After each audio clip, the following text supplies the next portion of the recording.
CD Projekt Red just released the final major update that Cyberpunk is going to get, period. There are a ton of things going on here, like new features, hot fixes, and much more. So in this video, I'm going to condense it down into what I think are the most important things to know about update 2.1. So the first major addition is the ability to travel on 5 different lines between 19 metro stations located throughout the city. This can be done via fast travel, or you can sit back and enjoy the ride if you're feeling particularly immersed or bored. For those of you who are feeling especially romantical, I'm feeling romantical. V will now be able to invite love interests back to the apartment to spend some quality time together. This will be unlocked once the player completes the romance path with that particular character. Note on this, these hangouts are unlimited and repeatable, so have fun. You can now listen to the radio while you're walking around Night City. It will also seamlessly transition into your vehicle, and it will turn off when quest specific music starts playing. All of this can be controlled in the radio window. They've also improved boss fights with Yasha Ivanov,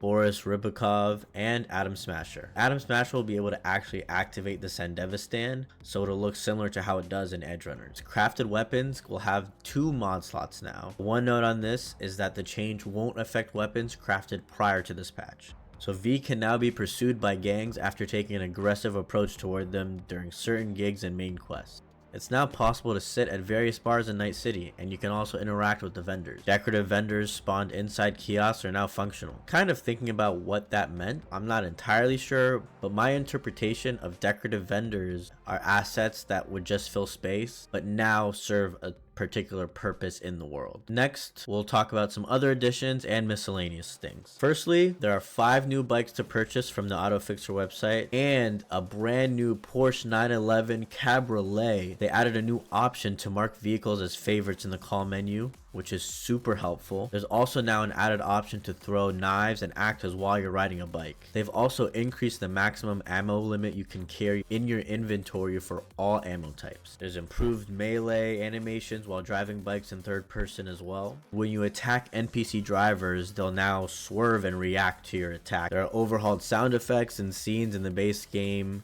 side quests and minor quests, improvements to gun and combat sound effects, improvement to vehicle audio. There's also an added option to mark weapons as favorites so that selling, disassembling, or dropping them is locked. CDPR also changed how resolution scaling modes are presented in graphics settings. So there's a toggle to switch between DLSS Super Resolution, AMD Fidelity FX Super Resolution, and Intel Xe Super Sampling 1.2. So depending on your card and your selection, you can choose what you want. There's a ray tracing overdrive mode, and it includes several image quality improvements. Finally, they added a lot more secrets that you can discover in Night City. So moving on to fixes, there are a lot, and there's absolutely way too many for me to list out and include. This video would be an hour long plus, but they included a ton of fixes to the standard game as well as the Phantom Liberty DLC, and I'll list them here on the screen as well as in the description. But just know that there are a ton of things here that they fix, and if you were going through